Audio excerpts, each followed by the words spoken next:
और भारतीय जनता पार्टी ने कर्पूरी जी का सम्मान करने का काम किया है। ये उनके शताब्दी के वर्ष पर एक भारत रत्न देकर, जो लंबे समय से यहाँ बिहार की जनता की मांग थी, जो शोषित वर्ग से वंचित वर्ग एक उस समाज की मांग थी, तो ये हम लोगों ने पूरा करने का काम किया। देखिए, तेजस्वी जी इस बात को भूल रहे हैं कि जब उनके पिताजी की सरकार थी बिहार में और लंबे समय तक जब उनके पार्टी की सरकार थी, तो इस बात को भूल रहे हैं कि दलितों का उन्होंने अपमान करने का काम किया। रामविलास जी दलित के नेता थे। पैनोरमा ग्रुप, जो सोचता है वो करता है। नमस्कार, मैं हूं सागर कुमार, भारत लाइव देख रहे हैं आप। देखिए, भारतीय जनता पार्टी ने आज सड़क पर उतरकर कर्पूरी जी की 100वीं जयंती मनाई है। हमारे साथ बातचीत करने के लिए भाजपा एमएलसी जीवन कुमार जी मौजूद हैं। सर, आज सड़कों पर उतर के आपने कार्यक्रम किया है, बिल्कुल, क्या कहेंगे? देखिए, सड़कों पर उतरने का कार्यक्रम जो है उसका एक मकसद था कि अभी जो महागठबंधन की सरकार है, जो घमंडिया गठबंधन की सरकार बिहार में चल रही है, उसने जो है हमारे मिलर हाई स्कूल के प्रोग्राम को कैंसिल करने के लिए, उन्होंने कर्पूरी जी का कार्यक्रम कैंसिल करने के लिए हमारा को रद्द कर दिया और रद्द करके मजबूर कर दिया कि हम लोग रोड पर कार्यक्रम करें। वो चाहते थे कि भारतीय जनता पार्टी के द्वारा कर्पूरी जी का कोई कार्यक्रम नहीं हो और कर्पूरी जी का वो एक तरह से कर्पूरी जी का अपमान करने का उन लोगों ने काम किया। चाहे नीतीश कुमार जी हो, चाहे लालू जी हो, ये गठबंधन के जो भी नेता हो, चाहे आरजेडी गठबंधन के हो, चाहे जदयू गठबंधन के हो, इन लोगों ने कर्पूरी जी का अपमान करने का काम किया है और भारतीय जनता पार्टी ने कर्पूरी जी का सम्मान करने का काम किया है।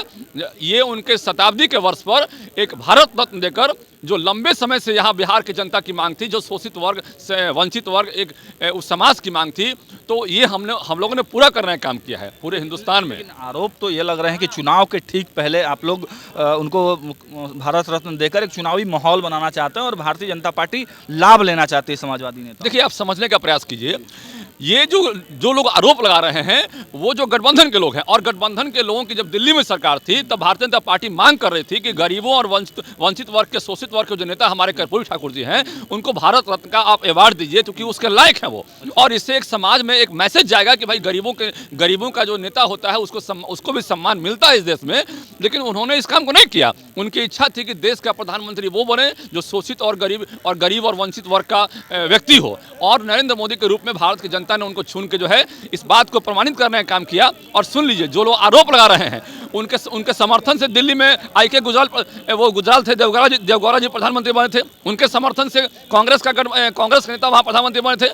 तो इनके गठबंधन से 36 सालों से उनके लड़के जो है रामनाथ ठाकुर जी के साथ पूरी बिहार की जनता अवार्ड मांग रही है कि उनको भारत रत्न से सम्मानित किया जाए। तो ये लोग को लंबे समय मौका मिला तो उन लोगों ने तो उनको अवार्ड दिया नहीं, बल्कि कर्पूरी ठाकुर को और गलत शब्दों से उनको अब सब कह के उनको जो है प्रताड़ित करने का काम किया। तो ये उनको नहीं प्रताड़ित करने का काम किया, ये बिहार की जनता को उन्होंने, जो गरीब और शोषित वर्गों की आवाज़ थे वो, उनको प्रताड़ित करने का काम किया।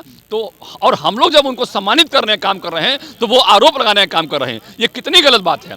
आपको जब मौका मिला दिल्ली में, जब आपका प्रधानमंत्री दिल्ली में थे तब और जब हमने मांग किया कि उनको भारत रत्न से सम्मानित किया तो आपने दिया नहीं। कई प्रधानमंत्री आपके समर्थन से दिल्ली में बैठे, लेकिन आपने कोई संज्ञान नहीं लिया। और कांग्रेस और आरजेडी के लोगों को तो कोई मुंह नहीं है बोलने का। और मैं जदयू के भी लोग जब मीडिया में आते हैं और बोलते हैं कि भाई ये राजनीति हो रही, तो मुझे हंसी आती है। अरे भाई, आप लोग को जब मौका मिला आप लोगों ने क्यों नहीं मांग किया? उस वक्त आपके भी कुछ लोग थे जो आपके साथ आज हैं, जो उस गठबंधन में थे, तब आपने तो दिया नहीं और नहीं दिया। आज बोलते हैं तो किसी को ये हक नहीं है ऐसा बोलने का। और भारतीय जनता पार्टी ने उनको सम्मान देकर बिहार के शोषित, गरीब, वंचित वर्गों का सम्मान करने का काम किया है। आप जान लीजिए। लेकिन तेजस्वी यादव कह रहे हैं कि ये खुशी जो है वो अधूरी है, क्योंकि कांसी राम जी को भी अगर दिया जाता तो खुशी पूरी तरह से हो जाता। देखिए, तेजस्वी जी इस बात को भूल रहे हैं कि जब उनके पिताजी की सरकार थी बिहार में और लंबे समय तक जब उनके पार्टी की सरकार थी, तो इस बात को भूल रहे हैं कि दलितों का उन्होंने अपमान करने का काम किया। रामविलास जी दलित के नेता थे, कांसीराम भी दलित नेता थे, तो दलितों का उन्होंने अपमान करने का काम किया। और यही कारण है कि रामविलास जी उनको छोड़कर जो है अलग चले गए थे। और जान लीजिए, और देश में 3 नेता बड़े हुए, चाहे देश में उन 3 नेताओं में रामविलास पासवान जी का एक बड़ा नाम था। तो दलितों को वो एक फिगर के रूप में पूरे देश में थे, उनका तो सम्मान नहीं किया। और कांसीराम की बात करते हैं, पहली बार उनकी मृत्यु के बाद भारतीय जनता पार्टी ने राजकीय अंत्येष्टि करके इस बात को बताने का काम किया कि हम सभी वर्गों का सम्मान करते हैं, चाहे वो समान वर्ग हैं, दलित वर्ग हैं, वंचित वर्ग हैं, शोषित वर्ग हैं, हम सभी वर्गों का सम्मान करना जानते हैं।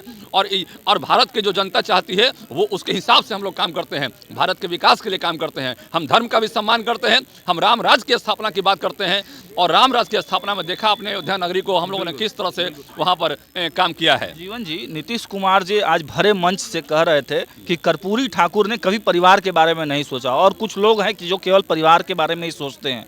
और देखिए, सरकार चला रहे हैं तेजस्वी यादव के साथ, लालू प्रसाद यादव के साथ, उन लोगों को परिवारवादी पार्टी कहा जाता है। तो इसको आप कैसे देखते हैं?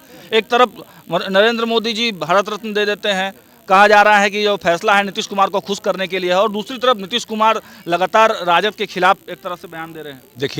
देखिए आपस में इन लोगों का जो है क्या गठबंधन है, क्या चल रहा है नहीं चल रहा है, ये पता नहीं चल रहा है। अब और इस हमारा भारतीय जनता पार्टी का इससे कोई विशेष मतलब नहीं है। हम सिर्फ इतना कह सकते हैं कि आदरणीय नरेंद्र मोदी जी के नेतृत्व में गरीबों की आवाज़, शोषितों की आवाज़, वंचित वर्गों की आवाज़, जनता की आवाज़ के रूप में हमारे कर्पूरी ठाकुर जी थे, और हमेशा जो है परिवारवाद के विरोध रहे। और नीतीश कुमार जी को इतना ही तकलीफ हो रहा है तो गठबंधन में नीतीश कुमार जी को इतना ही तकलीफ हो रहा है तो गठबंधन में क्यों बैठे हैं?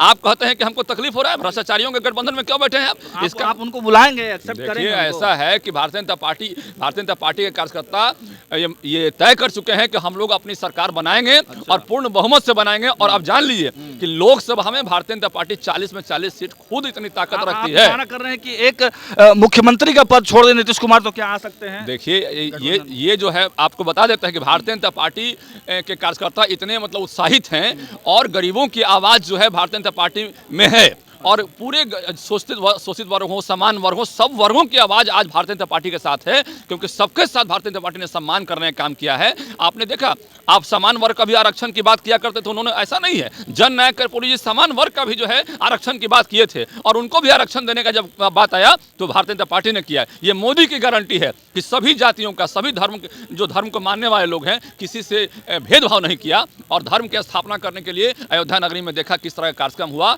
और आज भगवान श्री राम आए हैं, और उस अवसर पर कितना बड़ा कार्यक्रम हुआ। तो हर जगह उन्होंने दिखाने का काम किया है, और राम राज को स्थापित करने का काम किया है। आप इस बात को देख सकते हैं, भेदभाव नहीं किया, और धर्म की स्थापना करने के लिए अयोध्या नगरी में देखा किस तरह का कार्यक्रम हुआ, और आज भगवान श्री राम आए हैं, और उस अवसर पर कितना बड़ा कार्यक्रम हुआ। तो हर जगह उन्होंने दिखाने का काम किया है, और राम राज को स्थापित करने का काम किया है। आप इस बात को देख सकते हैं। चलिए, तो देखिए, ये थे हमारे साथ एमएलसी भारतीय जनता पार्टी के जीवन कुमार। इन्होंने स्पष्ट रूप से खुलकर तो नीतीश कुमार के बारे में कुछ चीज़ें नहीं बोली, लेकिन देखिए, जो लगातार बिहार की राजनीति में चल रहा है, नीतीश कुमार पर सबकी निगाहें टिकी हुई हैं। नीतीश कुमार हल्का सा भी कोई चहलकदमी करते हैं तो पूरे मीडिया घराने में और राजनीतिक गलियों में हलचलें पैदा हो जाती हैं। लेकिन फिलहाल जो अभी जो तल्खियां हैं, आपने देखा कि मंच से सम्राट चौधरी जी भी ने नीतीश कुमार को टारगेट करते हुए कहा कि कंधे पर नहीं बैठाएंगे, और दबी जुबान में सभी भारतीय जनता पार्टी के जो नेता हैं वो नीतीश कुमार को लेकर तल्ख टिप्पणियां कर रहे हैं। देखते रहिए भारत लाइव। बहुत बहुत धन्यवाद। पनोरमा ग्रुप, जो सोचता है वो करता है। अगर ये वीडियो पसंद आई और वह बिहार के राजनीति और बिहारियत से सरोकार रखेनी तो सब्सक्राइब बटन दबा के चैनल के सब्सक्राइब कर ली। ओजे एगो घंटी बा, ओकरा बटन दबा देला से कुल सटीक और मारक खबर रुआ मुफ्त में मिल जाई। अगर रुआ पत्रकारिता के हमनी के नया प्रयोग में सहयोग कर चाहतानी तो ज्वाइन बटन दबा दी। पेटीएम नंबर नोट कर ली 9386816700। धन्यवाद।